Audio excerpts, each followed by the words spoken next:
ஒன்று யோவானின் புஸ்தகம் 4ஆம் அதிகாரம் 4ஆம் வசனம்.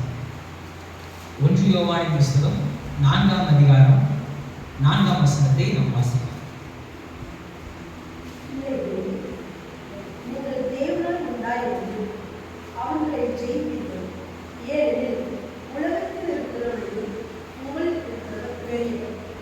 உலகத்தில் இருக்கிறவர்களும் உங்களில் இருக்கிறவர் தேவனுடைய வார்த்தையினால் நிறைந்த மனிதன் அவனை பற்றி. தேவனுடைய வார்த்தையினால் ஒரு மனிதன் நிறைந்து வாழும்போது அந்த மனிதனுடைய வாழ்க்கை எப்படிப்பட்டதாக இருக்கும், எவ்வளவு ஆசீர்வாதங்கள் அவனுடைய வாழ்க்கையில அவன் பெற்றுக்கொள்ள முடியும், எப்படிப்பட்ட நன்மைகளால் அவனுடைய வாழ்க்கையில நிறைத்து கொள்ள முடியும் என்பதை குறித்து தான் நம்ம தொடர்ந்து தியானித்து வருகிறோம். அதுல கடைசியா பார்த்தீங்கன்னா எப்படி ஆரம்பிச்சோம்னா, வேதத்திலிருந்து சில சத்தியங்களை சில காரியங்களை நம்ம உள்ளத்துல வச்சு அதே தியானித்து அதே நோக்கமாயிருந்து அதை நம்ம தெளிவாய் அந்த விஷயத்துல நம்ம இருக்கும் பொழுது நம்ம இந்த உலகத்துல ஜெயிக்கலாம். நம்ம அல்டிமேட் கோல் வந்து பரலோகம் போகிறது. கிறிஸ்தவ வாழ்க்கையின் அல்டிமேட் கோல் வந்து பரலோகத்துல கர்த்தரோடு கூட நித்தியமாய் இருக்கிறது. நித்திய வாழ்க்கை நம்ம பரலோகம் போகிறோம். ஆனா இந்த நித்திய வாழ்க்கை நம்ம பெற்றுக்கொள்ளணும் அப்படின்னா இந்த பூமிக்குரிய வாழ்க்கை ரொம்ப ரொம்ப முக்கியம். நம்ம ஒரு விஷயத்துல நம்ம எதில் போட்ட விட்டுறோம் அப்படின்னா, இன்னைக்கு கரெக்டாக நம்ம கொடுக்குற நன்மைகளையும் சாக்கியங்களையும் இதுல இருக்கிற சில விஷயங்களை நம்ம ஃபுல்லாக விட்டுட்டு அதே நோக்கமாய் இருக்கிறோம். சில நேரங்கள்ல எப்படிப்பட்டவங்களா மாறிடுறோம் அப்படின்னா அதை பத்தி கண்டுக்கிறதே கிடையாது. எதிர்கால நிச்சயத்தை குறித்ததான நித்திய மகிமையை குறித்ததான நம்பிக்கையில எந்த விதமான முன்னேற்றம் இல்லாம, அதை பற்றி எந்த விதமான யோசனை இல்லாம இந்த பூமிக்குரிய ஆசீர்வாதங்களை மாத்திரம் நம்ம கவலைப்படுறோம்.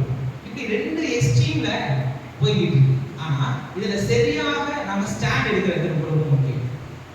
தேவனோட ராஜ்யம் துவங்கிருச்சு, நவ் நாட் yet அப்படின்னு சொல்றாங்க. இன்னைக்கே துவங்கிருச்சு, இனாகுரேட்டட் கிங்டம் இன்னைக்கே துவங்கிருச்சு.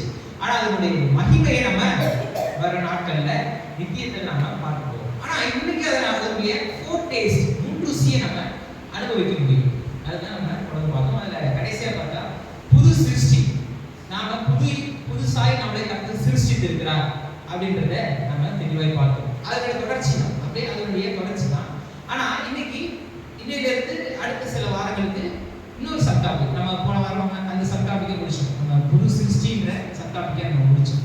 இன்னைக்கு நம்ம இன்னொரு சப்டாபிக் ஆரம்பிப்போம். என்னன்னா, இந்த உலகத்தில் இருக்கிறவங்களும் நம்மில் இருக்கிறவர் பெரியவர், நம்மோடு இருக்கிற ஆண்டவர் பெரியவர் அப்படின்றத வச்சு தான் நம்ம பார்க்கணும். இங்க யோவான் ஆரம்பிக்கும் பொழுதே பிள்ளைகளே ஆரம்பிக்கிறாரு.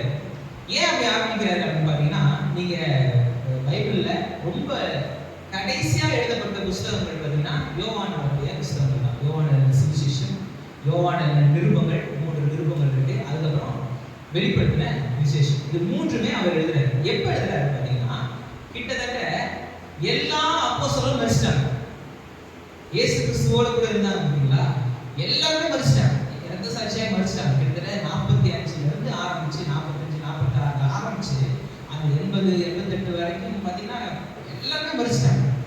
ஆனா இவர் யோவான், இயேசுக்கு பிரியமா இருந்த யோவான் சீஷன் மட்டும் அவருடைய ஊழியத்தையே 90க்கு மேல தான் ஆரம்பிக்கிறார். AD 90 கிபி 90க்கு அப்புறம் தான் அவருடைய ஊழியத்தையே ஆரம்பிக்கிறார். அப்பதான் அவருடைய ஊழியத்தை ஆரம்பிக்கிறார். ரொம்ப ஏஜ்டு பர்சன், ரொம்ப வயசான காலத்துல தான் அவருடைய ஊழியத்தை ஆரம்பிக்கிறார். அவருடைய மைண்ட் செட் எப்படி இருக்கும் பாருங்க. இயேசு கிறிஸ்துவை அறிந்து கொள்வதற்கு முன்பாக மேசியாவை குறித்ததான எதிர்பார்ப்பு யூதர்களுக்கு எப்பவுமே இருந்துச்சு. அதனால மேசியாவை குறித்ததான எதிர்பார்ப்போடு கூட அவர் இருந்தார், ஒரு வாழ்க்கை வாழ்ந்தார். ஒரு சர்டன் ஏஜ் வரைக்கும் அந்த மேசியாவை குறித்ததான எதிர்பார்ப்பு இருந்துகிட்டே இருந்துச்சு. வரப்போறாரு, எப்பயாவது ஒரு முறை வரப்போறாரு, ஒரு நம்ம காலத்துல வந்துட்டா அது ரொம்ப சந்தோஷம், இல்ல எதிர்காலத்துல வரதான் போறாரு அப்படின்னு மேசியாவை குறித்ததான வரப்போற ரட்சகரை குறித்ததான ஒரு எதிர்பார்ப்போடு கூட வாழ்ந்த மனுஷன். அதுக்கப்புறம் மேசியா பிறந்தது எல்லாம் வாழ்ந்தாரு, கூட இருந்தார். கடைசியில பார்த்தீங்கன்னா அவருடைய சீஷனா மாறிட்டாரு, அவர் ஏற்றுக்கொண்டார். இயேசு கிறிஸ்து உயிரோட இருந்த வரைக்குமே இவருக்கு ஒரு டவுட்ல தான், சீசர்கள் எல்லாருமே அந்த ஒரு டவுட்ல தான் இருந்தாங்க. அதனால தான் பார்த்தீங்கன்னா இயேசு கிறிஸ்து பிடிச்சிட்டு போனோடனே இவங்க எல்லாரும் சிதறடிச்சு ஓடிட்டாங்க. அந்த அளவுக்கு ஒரு ஸ்ட்ராங்கா இல்லை. ஆனா அவங்க இயேசு கிறிஸ்துவோடு கூட 3 வருஷம் ஊழியத்தில் இருந்து அவருடைய அற்புதங்கள், அடையாளங்கள் எல்லாவற்றையும் நேரில் பார்த்து அவரிடத்துல டைரக்டா அதிகாரங்களை பெற்று ஒரு வல்லமையான ஒரு சீஷனாய் வாழக்கூடிய விதத்துல அவர் இருந்தார். இன்னும் சொல்லணும்னா அவர் இயேசு கிறிஸ்து பிரியமான சீஷன். யாக்கோபு, யோவான், அப்புறம் பேதுருனா லீடர் மாதிரி இருந்தார். இந்த 3 பேரும் இந்த க்ளோசர் சர்க்கிள் சொல்லுவாங்க. இயேசு கிறிஸ்துவுக்கு கிட்டத்தட்ட 120 பேர் வேலை செஞ்சு, அதில் கொஞ்சம் 70 பேர் இன்னும் கொஞ்சம் நெருக்கம். அந்த 70ல 12 இன்னும் கொஞ்சம் நெருக்கம். அந்த 12ல 3 வந்து ரொம்ப ரொம்ப நெருக்கம். அந்த 3ல ஒன்று தான் இவர். அப்போ இயேசு கிறிஸ்துவோட சீஷராய் மாத்திரம் இல்லாமல் ரொம்ப நெருக்கமான ஒரு சீஷராய் அவர் வாழ்ந்துட்டு இப்போ இயேசு கிறிஸ்து மரணத்தையும் பார்க்குறாரு, அவர் உயிர்த்தெழுதலையும் பார்க்குறாரு, அவர் மரமேறி செல்வதையும் பார்க்குறாரு. காத்திருந்து இப்போ பரிசுத்த ஆவியானவரை பெற்றுக்கொள்றாரு. அப்போஸ்தலர் 2ஆம் அதிகாரத்தில் வர பரிசுத்த ஆவியானவரையும் அங்கே பெற்றுக்கொள்றாரு. மேலே அவர் காத்திருந்து பெற்றுக்கொள்றாரு. பெற்றுக்கொண்டு எல்லாருடைய ஊழியத்தையும் பார்க்குறாரு, கேள்விப்படுறாரு. எல்லாருடைய ஊழியத்தையும் பார்க்குறாரு, கேள்விப்படுறாரு. இன்னும் சும்மாலாம் வந்திருப்பாரு, கண்டிப்பாக செஞ்சிருப்பாரு, ஏதாவது பண்ணியிருப்பாரு, சபையை ஸ்தாபிச்சிருப்பாரு, எங்கேயாவது சுவிசேஷத்தை அறிவிச்சிருப்பாரு, எல்லாம் பண்ணியிருப்பாரு. ஆனா இப்ப ஒவ்வொரு சீஷர்களாய் மறிக்கிறதையும் பார்க்கிறார். அந்த சுவிசேஷத்திற்காக தன்னுடைய வைராக்கியமாய் தன்னுடைய ஜீவனை விடுறதையும் பார்க்கிறார். பார்த்துட்டு இப்ப எழுதுறாரு, சுவிசேஷத்தை எழுதுறாரு, யோவான்ல சுவிசேஷத்தை எழுதுறாரு, நிருபங்களை எழுதுறாரு, கடைசியா பத்மதீவுல வெளிப்படுத்தல் புஸ்தகத்தை எழுதுறாரு. அப்ப அவளுக்கு இப்ப இவரெல்லாம் எழுதும் போது கிட்டத்தட்ட இந்தியாவில் சபையை தொடங்கிடுச்சு. கிபி 57 இந்தியாவில் சபையே வந்துருச்சு, கோயில் வந்துருச்சு. சபைன்னா அன்னைக்கு இருந்ததுலாம் உலகம் மட்டும் இருந்தது. வீடுகளில் கூடி ஜெபம் பண்ணுவாங்க. ஜெப வீடுகளா அவங்க விசுவாசிகளுடைய வீடுகளில் அனுதினமும் அந்த சிங்கிள் எந்த வீடு இருக்கோ அந்த வீட்டில் கூடி ஜெபம் பண்ணுவாங்க. ஒரு செப்பரேட்டாக ஒரு ஆலயம்னு பார்த்தீங்கன்னா இந்தியாவில் தான் 57 கட்டிட்டாங்க. 63 தமிழ்நாட்டில் ஆலயம் இருக்கு. கிட்டத்தட்ட 7 சபைகள் 1ஆம் நூற்றாண்டுல ஃபர்ஸ்ட் செஞ்சுரியே 2000 வருஷத்துக்கு முன்பாக நம்ம இந்தியாவில் வந்துருச்சு. இந்தியாவில் இன்னைக்கு இருக்கு. பார்ப்போம் 26 போனீங்கன்னா இன்னைக்கு இருக்கு. அப்ப இதெல்லாம் பார்த்துட்டு அவர் எழுதுறாரு. அதெல்லாம் பார்த்தீங்கன்னா அவர் எவ்வளோ ஒரு ஏஜ் பர்சன், எல்லாத்தையும் பார்த்துட்டு நல்ல அனுபவசாலி. இப்போ சொல்றாரு, பிள்ளைகளே நீங்கள் தேவனால் உண்டாயிருந்து வந்துருச்சு. பார்த்தீங்கன்னா போன டாபிக் என்ன, புது சிருஷ்டி. அதை அப்படியே கனெக்ட் பண்றாரு. தேவன் வந்து நம்ம கூட வாசம் செய்கிறார், நம்மோடு கூட இருக்கிற பெரியவர் அப்படின்ற தலைப்புல அவர் போறாரு. ஆனா எங்க வராரு, நாம் தேவனால் உண்டா இருக்கிறோம் அப்படின்றத அவர் அறிவிக்கிறார். தேவனால் நம்ம உண்டாயிருக்கிறோம். எப்படி ஆதியில முதலாம் மனிதனை தேவன் சிருஷ்டிக்கும் பொழுது பிதாவாகிய தேவன் இப்படி ஒரு சித்தம் கொள்ளும் ஒரு ஆற்றலோடு கூட ஒரு மனுஷனா எப்படிப்பட்டவன் அப்படின்ற ஒரு தெளிவான சிந்தையோடு கூட அவன் இப்படிதான் உருவாக்கணும் அப்படின்னு சொல்லி டிஸ்கஸ் பண்ணி மனுஷனை நம்முடைய சாயலும் நம்முடைய ரூபத்திலும் உண்டாக்குவோமாக அப்படின்ட்டு திரியேக தேவன் கலந்து ஆலோசித்து, பிதாவாகிய தேவன், குமாரனாகிய தேவன், பரிசுத்த ஆவியாகிய தேவன் 3 பேர் கலந்து ஆலோசித்து அதுக்கப்புறம் மனுஷனை உண்டாக்குனாங்க. அதுல தேவனுடைய வார்த்தை கிரியை செய்து மனுஷனை உண்டாக்குவோமாக அப்படின்ட்டு அவர் சொல்லும் பொழுது அந்த தேவனுடைய வார்த்தை கிரியை செய்து அவருடைய நாசில அந்த ஜீவ சுவாசத்தை ஊதும் பொழுது அங்க மனுஷன் ஜீவாத்மாக அங்க பரிசுத்த ஆவியானவர் கிரியை செய்கிறார். அப்ப முதலாம் மனுஷன் தோற்றுவிக்கப்படும் போது 3 பேர் அங்க நடக்குது. 3 பேருடைய அந்த கரமும் 3 பேருடைய சேலமும் மனுஷனை உருவாக்குறதுல இருக்குது. இங்க அப்படியே வந்துட்டோம். இது நம்ம டீடைலா நம்ம பார்த்தாச்சு. நான் சும்மா ஜஸ்ட் இதை மட்டும் சொல்றேன். இப்ப புதிய மனுஷனாய் விசுவாசிகளாய் இருக்கிற நம்மை தேவன் சிருஷ்டிக்கப்படும் பொழுது நம்முடைய பழைய மனுஷனை நாம் கலைந்து உள்ளத்திலே புதிதான ஆவி உள்ளவர்களாகி மெய்யான நீதியும் நாம் பார்த்தோம்ல, மெய்யான நீதியில நம்ம வாழ்ந்தோம். நம்ம அதுல இயேசு கிறிஸ்துவை தெரிந்து கொள்ள ஆரம்பிச்சிருக்கிறோம். ரோமர் 6ஆம் அதிகாரம் 10ஆம் வசனம் நீங்க ரோமர் சொல்லியிருந்தேன். ரோமர் 6, 7, 8ல இதெல்லாம் நீங்க வாசிச்சு பாருங்கன்னு சொன்னேன். ஏன்னா வாசிக்க நேரம் இல்லை. அந்த அளவுக்கு ஃபுல் சாப்டர், ஒரு சாப்டருமே அப்படியே 1ஆம் வசனத்திலிருந்து கடைசி வசனம் வரைக்குமே ரோமர் 6ஆம் அதிகாரம் 7ஆம் அதிகாரங்கள்ல இந்த பழைய மனுஷனை கலைந்து புதிய மனுஷனை தெரிந்து கொள்றதை பத்தி ரொம்ப தெளிவா ரொம்ப பிராக்டிகலா சொல்றாரு. நான் ரொம்ப பரிசுத்தமான, நான் ரொம்ப பயங்கரமான ஆளு, நீங்களாம் பாவீங்க அப்படின்ற மாதிரிலாம் அவர் சொல்லல. அவர் ரொம்ப பிராக்டிகலா சொல்றாரு. எனக்கு எதை பண்றது என்ன பண்றதுன்னே தெரியல, நான் விரும்பினதை செய்யாமல் வெறுக்கிறத செய்யறேன், ஆனாலும் கர்த்தர் என்னை பலப்படுத்துறாரு, அதை பாதுகாக்கிறார். ரொம்ப பிராக்டிகலா ஒரு 7ஆம் அதிகாரத்துல பேசுறது. 6ஆம் அதிகாரத்துல பாத்தீங்கன்னா பாவத்திற்கு மரித்தவர்களா இருந்து தேவனுக்கென்று பிழைத்திருங்கள். அப்ப அக்கிரமத்தில் நாம என்ன பண்ணிருந்தோம், மூழ்கி இருந்தோம்.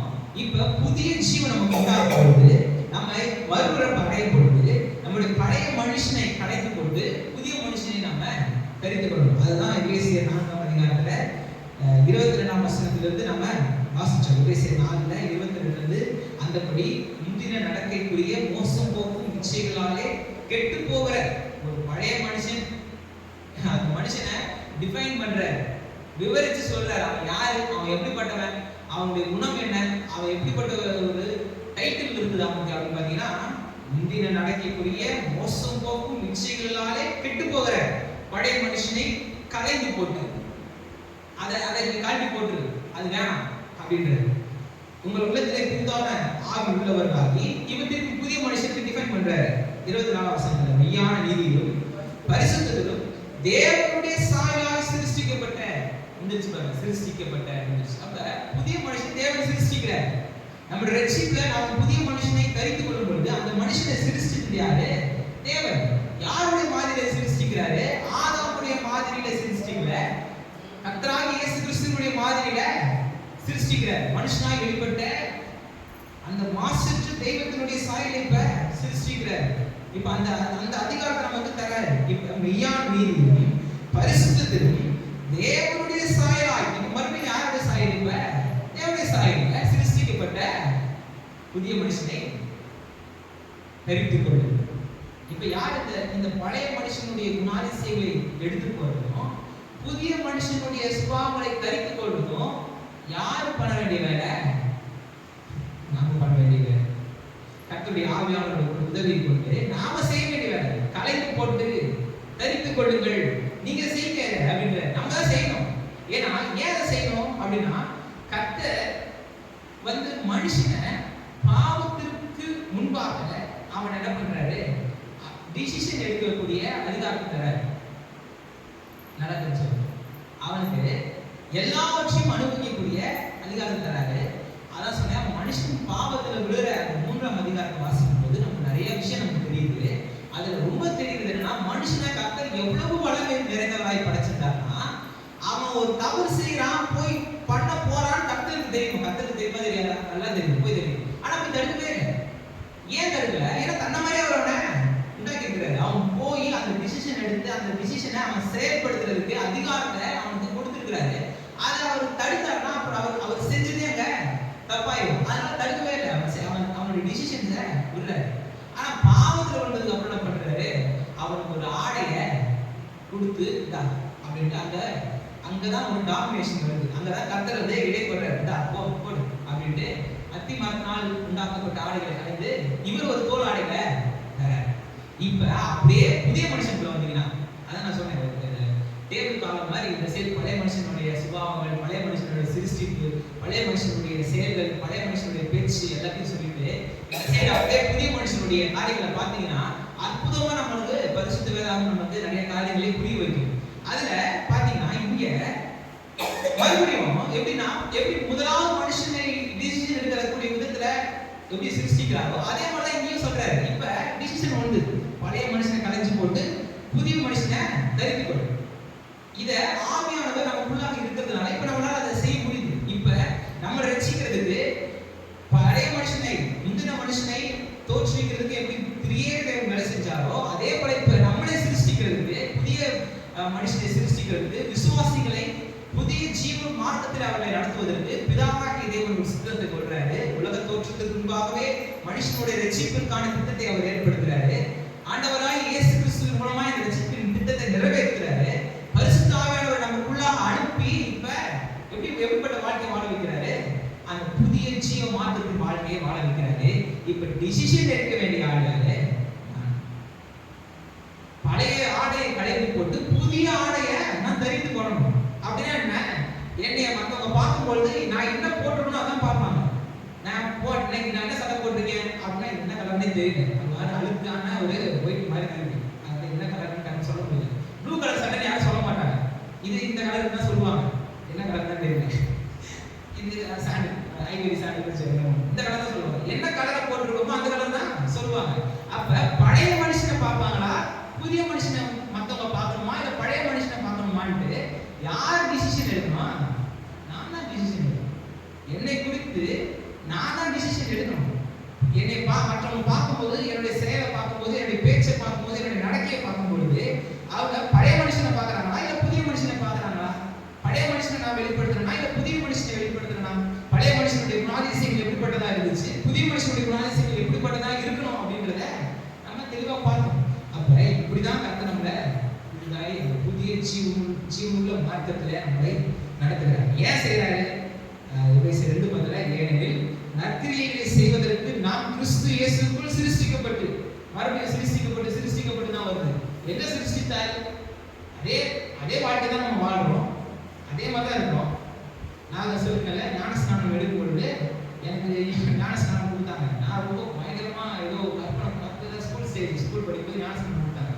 ஸோ பயங்கரமான பயம் வந்துருச்சு எனக்கு. என்னமோ ஞானஸ்நானம் கொடுக்குறேன் அப்படின்னா எனக்கு பாஸ்டர் வந்து அவ்வளோ சீக்கிரம் யாரும் கொடுக்க மாட்டார். அவரே ஒரு ஞானஸ்நானம் கொடுக்க போகிற சொன்னால் எனக்கு பக்கம் ஆயிடுச்சு. நான் உட்காந்து ஒரே ஜெபம் பண்ணுறேன். எனக்கு என்னன்னா தண்ணியில் முக்கி எழுதிச்சோன்னே ஏதோ சத்தம்லாம் கேட்க போகுது அப்படின்ற மாதிரிலாம் இறங்கிட்டேன். கடைசியில் பிரியாணி செஞ்சதுனால காக்கா தான் வந்துச்சு, ஒரு சத்தமும் கேட்கல. அப்பவே எனக்கு அப்போதுலேருந்து எனக்கு கொஞ்சம் புரிய ஆரம்பிச்சிச்சு. இன்னைக்கு தான் ஸ்டார்ட் டே 1. இதுக்கப்புறம் தான் நம்ம வளரணும் போல இருக்கு. இன்னைக்கு நம்ம எல்லாம் தெரிஞ்சதுக்கு அப்புறம் கர்த்தர் நம்ம கூப்பிடல, இப்பதான் கூப்பிட்டுருக்கிறாரு. இனிமே தான் ஒழுங்கா நம்ம வாழணும்னு கர்த்தருடைய ஆவியானவர் ஒரு அறிவை, ஒரு உணர்த்துதலையும் கொடுத்தாரு. அதுபடி நானும் இருக்கிறேன். அப்ப இங்க நமக்கு கர்த்தருடைய ஆவியானவர் நமக்குள்ளாக இருக்கும் பொழுது நம்ம எல்லா நேரங்களிலும், எல்லா சமயங்களிலும், எல்லா காலங்களிலும் அவரை நம்ம பின்பற்றக்கூடிய ஒரு வாஞ்சியோடு கூட அந்த டிசிஷனை நான் தான் எடுக்கணும். அந்த இதை எடுக்கணும். அப்ப இதுக்காக தான் நம்மளை சிருஷ்டிக்கிறார், இதுக்காக தான் நம்மளை மறுபடியும் ஜெனிப்பிக்கிறார். மறுபடியும் ஜெனிப்பிக்கப்படுகிறவர்களாய் நம்ம மாறுவோம், மறுபடியும் சிருஷ்டிக்கப்படுகிறவர்களாய் மாறுவோம். உள்ளத்துல புதிதான ஆவி உண்டாகுது. எப்படி ஒரு மனுஷனை கர்த்தர் புதிதாய் அந்த சோர்ஸை வச்சு மண்ணினாலே ஒரு அந்த இருக்கிற சோர்ஸை வச்சு தன்னுடைய ஜீவனை கொடுத்து அந்த ஒரு புதுசாக ஒரு மனுஷன் உண்டாக்குறாரு. இப்ப யோசிச்சு பாருங்க, மச்சங்கள் ஆகாயத்து பறவைகளை உண்டாவதாக உண்டாக்கிறார், சிருஷ்டிக்கிறார். அங்க சிருஷ்டிக்கிறார் உண்டாக்குறாங்க. அதை நான் சொல்றேன், சிருஷ்டிப்புனா மேக் சம்திங் ஃப்ரம் நத்திங், உண்டாக்குறதுனா மேக் சம்திங் ஃப்ரம் சம்திங். இது வந்து உண்டாக்கப்பட்டது. ஒரு மரத்திலிருந்து டேபிள் உண்டாக்குறாரு. ஒரு ஆனா சிருஷ்டினா எதுலையுமே இல்லாம இருந்து முன்னே சிருஷ்டிக்கிறார். இப்படி எல்லாமே சிருஷ்டிக்கிறார். ஆனா மனுஷன் இருக்கிற சோர்ஸ் வச்சு மண்ணினால செஞ்சு அங்க தன்னுடைய ஜீவனை கொடுத்து மனுஷனை எழுப்புறாரு. புதிய சிருஷ்டிப்புலாம் அப்படியே வந்தீங்கன்னா இருக்கிற மனுஷன் தான். அவனை அப்படியே ஒரே போட்டு பழைய மனுஷன் சாவடிச்சுட்டு திரும்பி அவனை மறிச்சு போனதுக்கு அப்புறம் எந்திச்சு வா அப்படின்ட்டு ஏதோ பண்ணல. இருக்கிற ஆள் தான், ஏற்கனவே இருக்கிற ஆளை இப்ப தன்னுடைய ஜீவனை உள்ள தர்றாரு. தன்னுடைய ஆவியை பரிசுத்த ஆவியானவர் உள்ள தர்றாரு. இப்ப பரிசுத்த ஆவியானவரை பெற்றுக்கொள்ள நாம மாம்சத்தின் கிரியைகளை கலைந்து கொண்டு இப்ப புதிய ஜீவ மார்க்கத்தின் புதிய ஒரு வாழ்க்கையை வாழணும். இதுதான் மெட்டமார்போசிஸ் நான் சொல்லி கொடுத்துருக்கேன். ரோமர் 12:1-2 எப்படி ஒரு கூட்டுக்குழு மண்ணு குச்சியாக மாறுது. ஒரே உயிர் தான், ஆனா வாழ்க்கை முறை டோட்டலா டிஃப்ரெண்டா போகுது. உணவு பழக்கங்கள், உலகத்தை காணும் விதம் எல்லாமே மாறுது. அதே போலதான் கிறிஸ்தவனுடைய வாழ்க்கை என்பது புதிய சிருஷ்டிப்புக்கான வாழ்க்கை. இப்படிப்பட்ட புதிய சிருஷ்டிப்புள்ள மனுஷன் நீங்கள் தேவனாய் எப்படி சொல்றது, நீங்கள் தேவனாய் உண்டாயிருந்து அவர்களை ஜெயித்தீர்கள். ஏனெனில் யாரை ஜெயித்தீர்கள்னா 3 வசனத்துல மாம்சத்தில் வந்து இயேசு கிறிஸ்துவை அறிக்கப்படாத எந்த ஆவியும் தேவன் உண்டானதில்லை வரும் என்று நீங்கள் கேள்விப்பட்ட அந்தி கிறிஸ்துடைய ஆவி அதுவே. அது இப்பொழுது உலகத்துல இருக்கிறது. உலகத்துல எப்படி ஒரு அந்தி கிறிஸ்துவின் ஆவி எப்படி செயல்படுது, மனுஷர் மூலமாய் செயல்படுது. மறுபடியும் சொல்றேன், பிசாசுக்கு தனிப்பட்ட விதத்துல எந்த விதமான அதிகாரமும் கிடையாது, எந்த விதமான வலிமையும் கிடையாது. ஏன்னா அவன் தள்ளப்பட்ட தூதன்.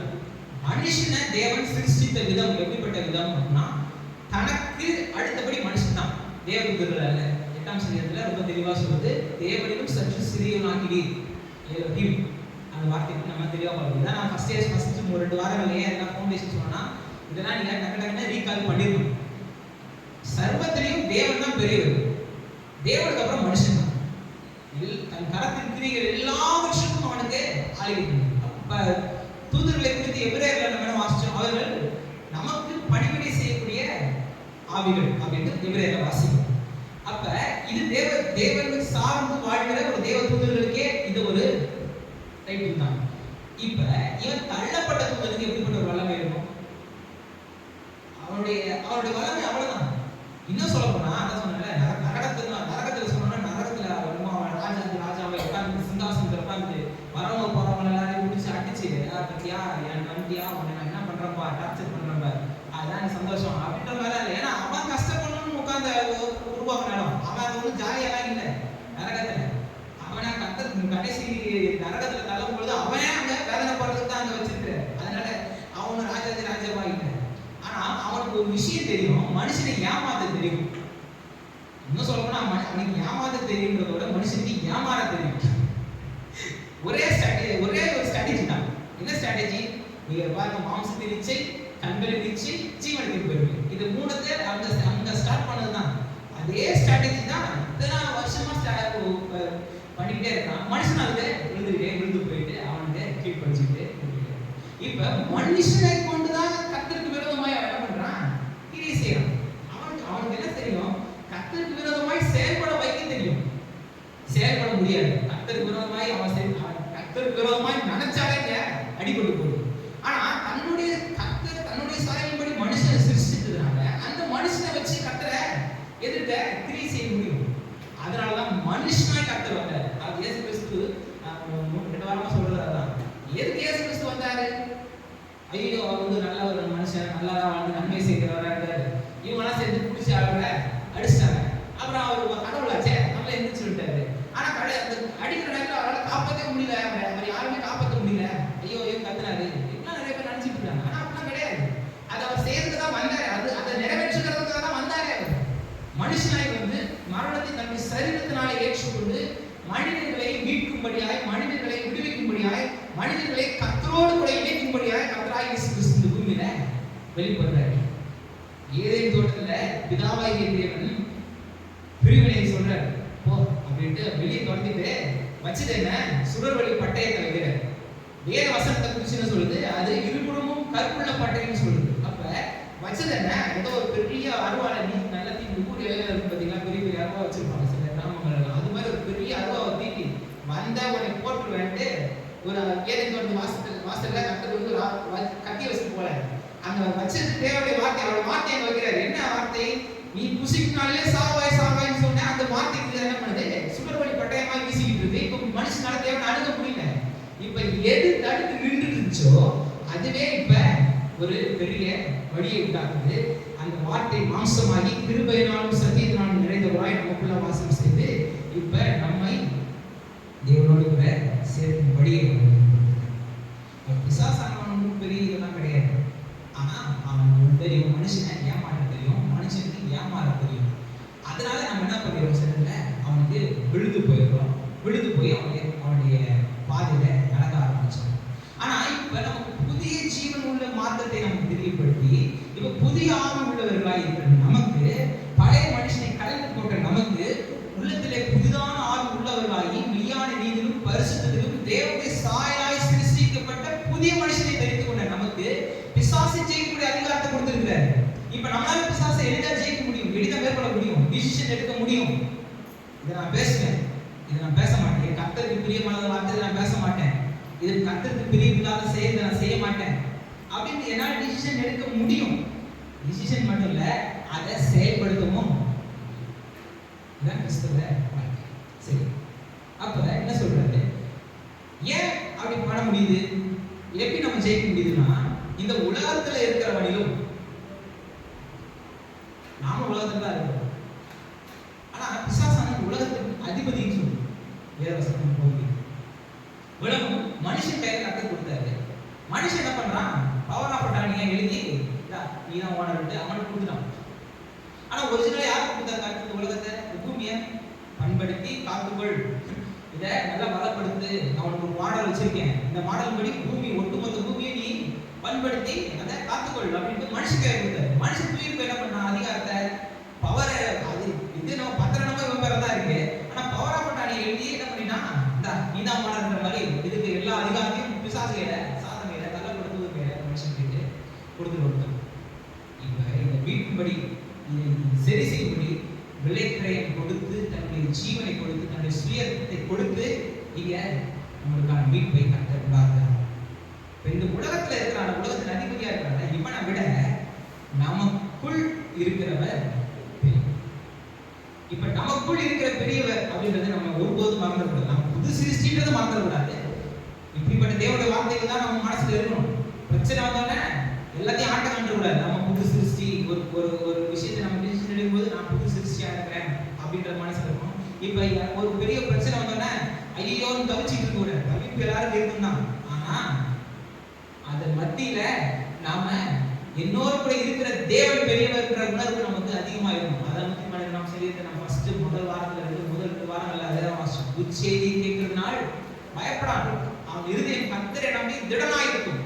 அவன் துச்செய்தி கேள்விப்படுறான், கஷ்டத்தை கேள்விப்படுறான், பெரிய பாடுகளை கேள்விப்படுறான், கண்ணால பார்க்கறான், சில விஷயங்களை செய்யறான். ஆனா கர்த்தரை அறியாதவன் என்ன பண்ணிடுறான்? கலங்கி போயிடறான், தண்டிச்சு போயிடறான். அதுல ஒரு பெரிய ஒரு சோதனைக்குள்ளாக இருந்து அவன் மாட்டிக்கிறான். ஆனா அவன் கர்த்தருக்குள்ள இருக்கிறவன் அவன் தப்பிச்சிடறான். அதனால கர்த்தரோட கூட எப்பவுமே இணைஞ்சிருக்க, கர்த்தரோட இணையதுல ஜாக்கிரதையாக, கர்த்தருக்கும் உங்களுக்கும் உள்ள உறவுல எப்போதுமே ரொம்ப கன்சர்னா இருங்க. எப்போதுமே அனுதினமும் கர்த்தருக்கும் நமக்கும் உள்ள உறவுல கரெக்டா இருங்க. அப்படின்றது ரொம்ப ரொம்ப முக்கியம். அவருக்கும் நமக்கும் உள்ள உறவுன்றது என்னைக்கு அவர் சிலுவையில மறிச்சாரோ அன்னைக்கே நம்ம அப்பா பிதாவே கூப்பிடக்கூடிய புத்திர சுவிகாரத்தை நாமே பெற்றுக்கொண்டோம். ஆனா யார் கர்த்தருடைய கூடாரத்தில் தங்குவான்? சங்கீதக்காரன் சொல்லியாங்க, யார் செய்ய முடியும் அப்படின்னா, ஆக கர்த்தருக்கு பிரியமா இருப்பதனால் மாத்திரமே அந்த உறவுல அந்த உறவு எதுக்கு இருக்குன்ற நோக்கம் நிறைவேறும். ரட்சிப்பு நிறைவேற பிரயாசப்பட வேண்டியது. ரட்சிப்புக்கு நம்ம என்ன பிரயாசப்பட்டோம்? ரட்சிப்பு நாம ரட்சிக்கப்படுறது நம்மளுடைய பிரயாசம் தான். ரொம்ப நல்லவன், நான் கிட்டத்தட்ட இத்தனை முறை அந்த மலைக்கு இறங்கினேன், இத்தனை முறை இந்த கடல்ல இறங்கினேன், இல்லை இத்தனை முறை அந்த தண்ணியில குளிச்சேன், இதனாலதான் ரட்சிப்பு வராது. ரட்சிப்பு கர்த்தருடையது, அவர் தான் நம்ம ரட்சிக்க முடியும். ஆனா ரட்சிப்பு நிறைவேறதுக்கு, அது பிராக்டிகலா அப்ளை ஆகுறதுக்கு, அவர் எதுக்காக நம்ம ரட்சித்தாரோ அந்த நோக்கம் நிறைவேறதுக்கு நாம கொஞ்சம் பிரயாசப்பட வேண்டியது இருக்கு, நாம கொஞ்சம் செயல்பட வேண்டியது இருக்கு. அதுதான் முக்கியம். அந்த ஒரு எண்ணம் எப்போதுமே மனசுல இருந்துட்டே இருக்கும். அப்ப உலகத்தில் இருக்கிறவங்களும் நம்மோடு இருக்கிறவ பெரியது, அந்த எண்ணம் ரொம்ப ரொம்ப அவசியம். அப்படி இருக்கும் பொழுதுதான் இப்ப கர்த்தர் என்னோட கூட இருக்கிறாரு, நான் புத்தி சிருஷ்டியா என்னை மாத்தி இருக்கிறாரு, இன்னும் நிறைய சத்தியங்களை பார்க்க போறோம். அந்த மாதிரியான சத்தியங்களை உள்ள வைக்கதான் ஒரு பிரச்சனை துச்செய்தி கேட்கும் போது பயப்படாம கர்த்தரை நம்பி இருதயம் உள்ளான மனுஷன் திடனா இருக்குமா, எதிர்கொள்வான், அதை ஜெயிப்பான். உலகத்தை ஜெயிக்கிற ஜெயத்தை நம்ம அப்பதான் பெற்றுக்கொள்ள முடியும். அப்படிதான் நம்ம கர்த்தருக்கு பிரியமான ஒரு வாழ்க்கையை வாழ முடியும். இப்ப கர்த்தர் நம்மோடு கூட இருக்கிறார், கர்த்தர் நம்மோடு கூட இருக்கிறார் அப்படின்றது நமக்குள்ள வாசம் செய்யறார். எப்படி வாசம் செய்யறார்? எங்க இருக்கிறார்? நம்ம உள்ளத்துல, நம்ம உடம்புல நிறைய ஆர்வம் இருக்கு. உள்ள இருக்கிறாரு, உள்ள இருக்கிறாருன்னா எங்க இருக்கிறாரு? எப்படி காட்ட முடியும்? ஆவியானவர், நம்முடைய ஜீவனே கர்த்தர் இருக்கிறாருன்றதுக்காக நம்முடைய ஆவியோடு கூட கலந்து இருக்கிறார். நம்முடைய ஆவியிலே அவர் கர்த்தருடைய ஆவி, இப்ப நமக்குள்ள இருக்கிறது கர்த்தருடைய ஆவியானவர் தான்.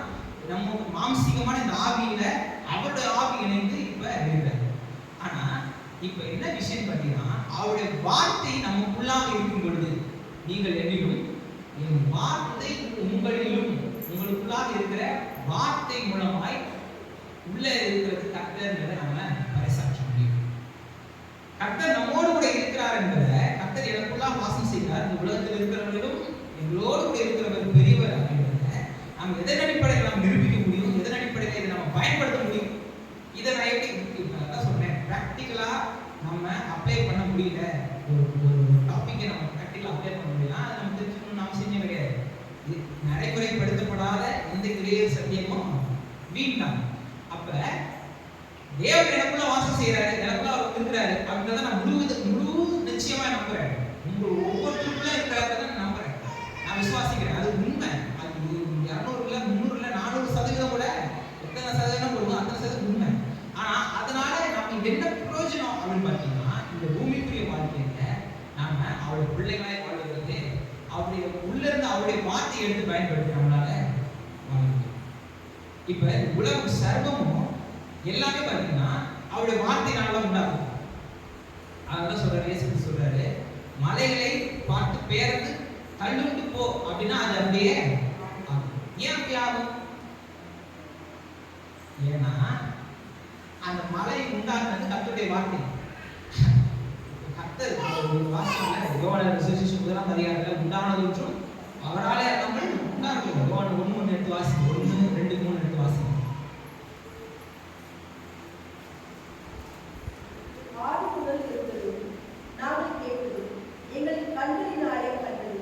நாங்கள் நோக்கி பார்த்தோம், எங்கள் கைகளினாலே தொட்டதுமாய் இருக்கிற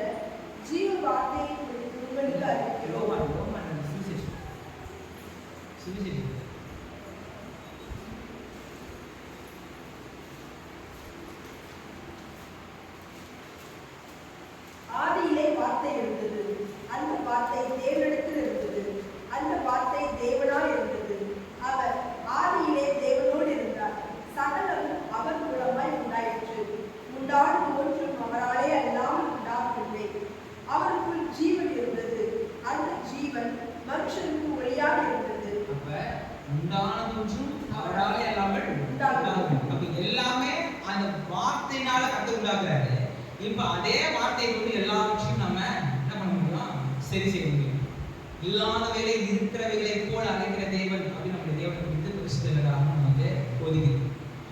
ஒன்றுமே இல்லை, ஆனா தனக்குள்ள ஒரு பெரிய சித்தத்தை வைத்து ஒரு பிக்சரை வச்சு இப்படிதான் இருக்கணும், இது இப்படிதான் செயல்படணும் அப்படின்ற காரியத்தை அவர் மனசுல வச்சு அதை தன்னுடைய வாயினால் அறிக்கை செய்து அதை நிறைவேற்றுகிறார்.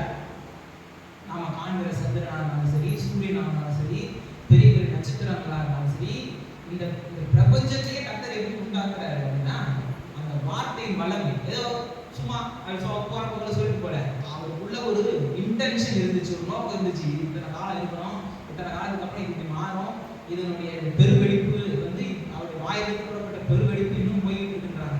அந்த அளவுக்கு வந்து அதனுடைய பிரம்மாண்டம் இருக்கு. இத்தனை பில்லியன் ஆனதுக்கப்புறம் கூட அதே யூனிவர்சிட்டி எக்ஸ்பேண்ட் ஆகிட்டே இருக்கு. அப்ப இதெல்லாம் உண்மைதான். அவருடைய வார்த்தையின் வல்லமை அவ்வளோ வல்லமை, அவ்வளவு பிரகாசமா எல்லாவற்றையும் செய்யுது. இந்த வல்லமை பிரகாசம், அதனுடைய ஆற்றல் எல்லாவற்றையும் முடிக்கும், சர்வத்தையும் தாங்குது, எல்லாத்தையும் பண்ணுது.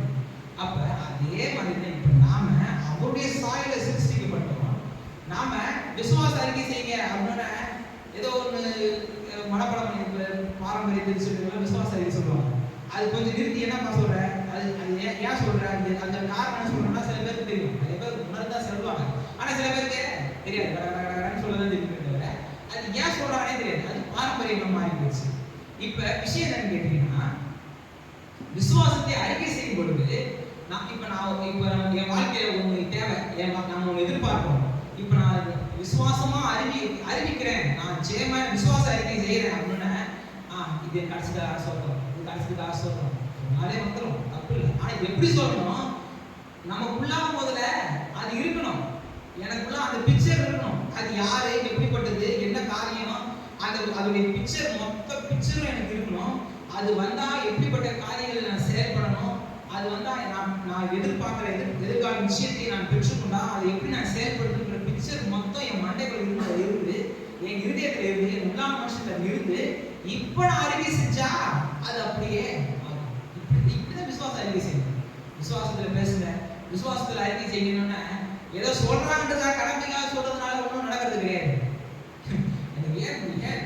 ஏன் வந்து சக்சஸ்ஃபுல்லா இல்ல, கிறிஸ்துவை ஏற்றுக்கொண்டவர்கள், சர்வத்தையும் சிருஷ்டித்த தேவனுடைய சாயல சிருஷ்டிக்கப்பட்ட மனுஷர்கள் அதிகாரத்தை இழந்தவர்களாய், அவருடைய ஆற்றலை இழந்தவர்களாய் ஏதோ ஒரு இந்த பூமிக்குரிய வாழ்க்கையை வாழ்ந்துட்டு இருக்காங்க. ஏன்னா இதனாலதான் சபைக்கு போறாங்க, கர்த்தருடைய வார்த்தை கேட்கிறாங்க.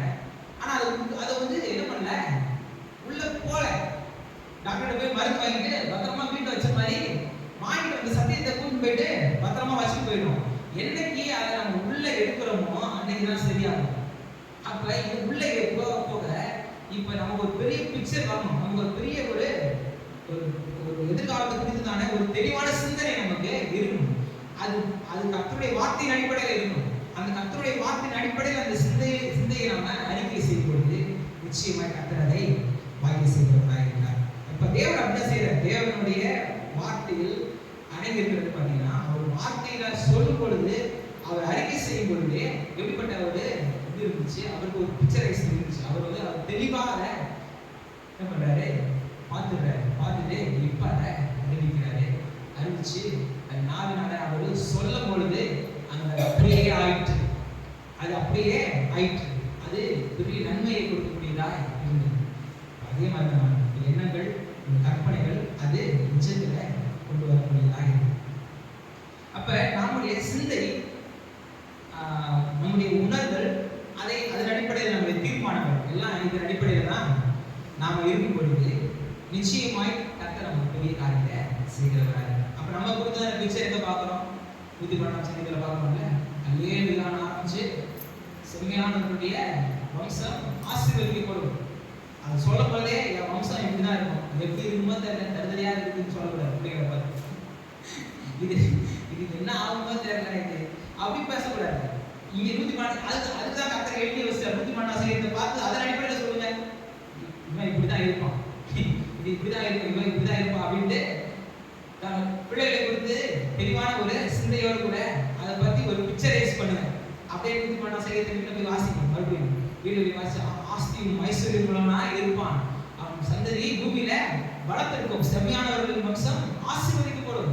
அவன் இறங்கி கடன் கொடுத்து தன் காரியங்களை நியாயப்படி செய்வான், வாரி இறைத்தான், ஏழைகளுக்கு கொடுத்தான். இதெல்லாம் யாரை பத்தி சொல்லிருக்கு? யாரோ பத்தி சொல்ல, யாரோ பரிசுத்தமா பத்தி பேசி நம்மளை பத்தி பேசிட்டு இருக்கு, நம்மளை பத்தி இங்க சொல்லியிருக்கு, நம்மளோட பிக்சர், பெர்ஃபெக்ட் பிக்சரை இங்க காமிச்சிருக்கு.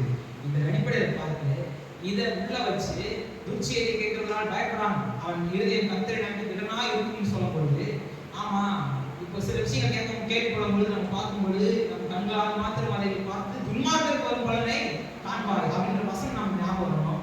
இப்போ என்னுடைய எதிர்காலம் இப்படிதான் இருக்க போகுது அப்படின்ற நம்பிக்கையோடு கூட நம்ம செல்லும் பொழுது நிச்சயமாக கட்டணங்களை ஆசீர்வதிக்கிறவராக இருக்கிறார். கொலைசியர் 3:16 சில வசனங்களை நம்ம கட்டணம் வாசிச்சுட்டு நாம் வந்து செய்யலாம். கொலைசியர் 3:14 கிறிஸ்துவின் வசனம் உங்களுக்குள்ளே சகல ஞானத்தோடு பரிபூரணமாக வாசமாய் இருப்பதாக. அப்ப வாசமாயிருக்கும், கிறிஸ்துவின் வசனம் உங்களுக்குள்ளாக வாசமாயிருக்கும், தேவனுடைய வார்த்தை உங்களுக்குள்ளாக இருக்கும். தேவன் இருக்கிறார் அப்படின்னா அவருடைய வார்த்தை உங்களுக்குள்ளாக இருக்கும். நீங்க புது சிருஷ்டின்ற எண்ணம் இருக்கணும். அதுக்கப்புறம் உங்க வார்த்தை தேவன் உங்களுக்குள்ள இருக்கிறார். நம்ம தமிழ்ல சூப்பரான படம் இருக்கு, சட்டில இருக்கிறது தான் அதான் பெறுவோம். சக்கரை பொங்கல் செஞ்சுட்டு கிண்டி எடுத்தா வெண்பொங்கல் வராது. சரி ஞாயிற்றுக்கிழமை அப்படின்னா சிக்கன் பிரியாணி செஞ்சுட்டு எடுத்து பார்த்தா மட்டன் பீஸ் வராது, சிக்கன் பீஸ் தான் இருக்கும். இப்போ புரியுதா? எப்போ புரியுது? அப்ப எது உள்ள இருக்கோ அதுதான் வெளியே வரும். அப்ப தேவனுடைய வார்த்தையினால் நம்ம உள்ளத்தை நிறைக்கும் பொழுது அதன் அடிப்படையில நம்ம அதை வெளிப்படுத்தும் போது தேவனுடைய வார்த்தை வெளிப்படும். அந்த வார்த்தை ஜீவனை பிறப்பிக்கக்கூடியதாகவும் ஜீவனை கொடுக்கக்கூடியதாகவும் அநேகரை வாழ வைக்கக்கூடியதாகவும் நம்மளை மாத்திரமல்ல அநேகரை வாழ வைக்கக்கூடியது. அதான் முதலாம் சங்கீதத்தில் பார்த்தோம்ல, அவன் எப்படி பண்ணமா இருப்பான், தன் கனியை வந்து இலையுதிராமல் இருக்கிற மரத்தை போல இருப்பான். அவன் நீர்க்காலில் ஓரமாய் நடப்பட்ட மரம், அவனுடைய தேவையை செஞ்சு போனவன் நல்லா இருப்பான். அவன் தன் காலத்துக்கு தன் கனியை தரான், அவனால் அநேகர் ஆசீர்வதிக்கப்படுறாங்க. அப்ப தேவனுடைய வார்த்தையை நம்ம உள்ளத்துல கிடைக்கிறதுனால நாம மட்டும் ஆசீர்வாதம், நம்மளால அநேகர் ஆசீர்வதிக்கப்படுறாங்க. யோவான் சுவிசேஷத்துல 15ஆம் அதிகாரத்துல நீங்கள் எதிலும் வார்த்தை உங்களிலும் இருந்தால் நீங்கள் மிகுந்த கனிகளை கொடுங்கள் அப்படின்றாரு. 7ஆம் வசனம் 8ஆம் வசனம் பார்த்தீங்கன்னா அந்த ஜெபத்துல கனி கொடுக்கறத பத்தி தான் பேசுறது. வேலையில ஜெபத்துல நம்முடைய ஜெபம் எப்படி வல்லமை உள்ளதா மாறும், அது ஒரு பலன் தரக்கூடிய ஜெபமாய் மாறும் அப்படின்றத ரொம்ப தெளிவா நமக்கு சொல்றாரு. அதுபடி எபேசியர் 3:17 கிறிஸ்து இயேசு அந்த ஆளுகை கிறிஸ்து இயேசு நம்மள இருக்கிறாங்கன்னா அந்த வார்த்தை நம்மளா இருந்து நம்மளை ஆளுகை செய்யணும். அந்த தேவனுடைய வசனம் நம்மளை ஆளுகை செய்யணும். நம்முடைய சுயம் நம்மளை ஆளுகை செய்யக்கூடாது. ஒரு விஷயத்தை செய்யறோம் அப்படின்னா அந்த வசனம் மாதிரி நமக்கு போதிக்கு அது நம்ம செய்யக்கூடாதுன்னு சொல்லுதுன்னா, என் மாம்சம் அதை செய்ய சொல்லுது, வசனம் அதை செய்ய சொல்லலை அப்படின்னா நம்ம யாருடைய வார்த்தையை கேட்கிறோம், மாம்சத்தின் வார்த்தையை கேட்கிறோம்னா இல்லை தேவ ஆவியானவருடைய வார்த்தையை கேட்கிறோம்னா அப்படின்றதுல நம்ம சாப்பிட்டு சொல்லுது. அந்த வார்த்தை கிறிஸ்து உங்களை ஆளுகை செய்ய வேண்டும், அவர் தான் உங்களை டாமினேட் பண்ணணும் அப்படின்றத சொல்றாரு. இன்னும் நிறைய வசனங்கள்ல பற்றி நமக்கு கற்றுடைய வார்த்தை போதிக்கும். அப்ப தேவனுடைய வார்த்தையை நம்ம சாதாரணமாக எடுத்துக்கிறோம், அதை நம்ம வந்து அசாதாரணமாக நினைச்சிடவும் கூடாது. அந்த வார்த்தைகளை நம்ம இருதயத்தை காத்து அதே தியானமாக இருந்து அதனால நம்ம இருதயத்தை நிறைக்கும் பொழுது பிரச்சனை வரும்போது டக்குனு நம்ம அந்த வார்த்தையை எடுத்து பயன்படும். ஒரு ஆர்மி மேன் எடுத்துக்கோங்க, அவன் டெய்லியும் சமைக்க போறான், ஆனால் அவன் டெய்லியும் வரைய போடணும், அவன் இது பண்ணணும், ஒர்க் பண்ணணும், அதை பண்ணணும், இது பண்ணணும், நிறைய எக்ஸாம்ஸ் இருக்கலாம், நிறைய எக்ஸாம்ஸ் உள்ள போனதுக்கப்புறம் கூட நிறைய எக்ஸாம்ஸ் எழுதுறாங்க, இது பண்ணுறாங்க, படிச்சுட்டே இருக்கிறாங்க, புதிய வெப்பன்ஸை படிச்சுட்டாங்க, அப்கிரேட் ஆகிட்டே இருக்கிறாங்க. 30 வருஷத்துக்கு முன்னாடி இருந்த ரைஃபிளை பற்றி படிச்சுட்டு எனக்கு எல்லாம் தெரியும் உட்காந்துருக்கும் போது அவையில உட்காந்துதானா, திடீர்னு வந்து ஒன்று எடுத்துட்டு வந்தானா, லேட்டஸ்ட்டாக ஒரு பிஸ்டல் எடுத்துட்டு வந்தானா, தெரியாது. அப்ப எல்லா வெப்பன்ஸும் குறித்து ஞானம் அவங்களுக்கு இருக்குன்னு டெய்லி அப்டேட் ஆகிற மாதிரி நம்மளும் மனிதனும் கர்த்தருடைய வார்த்தையில இருக்கும் பொழுது ஒரு டைம் திடீர்னு நமக்கு பிரச்சனை வந்துச்சுன்னா எடுத்து இந்த பாவின் பட்டயத்தை எடுத்து எளிதா எதிரியை மேற்கொள்ளலாம். நம்ம எங்க தோத்து போயிடுறோம்னா, எப்பயோ ஒரு முறை கேட்டிருப்போம், ஏதோ ஒரு நாள் நம்ம ஜெபம் இருப்போம், ஏதோ ஒரு நாள் வேதத்தை வாசிப்போம், அதை வச்சுக்கிட்டு நான் ரொம்ப அப்பா நான் கர்த்தருடைய வீட்டில் நான் ஒரு ஆர்மி ஆஃபீஸர்கிட்ட இருந்திருப்போம்.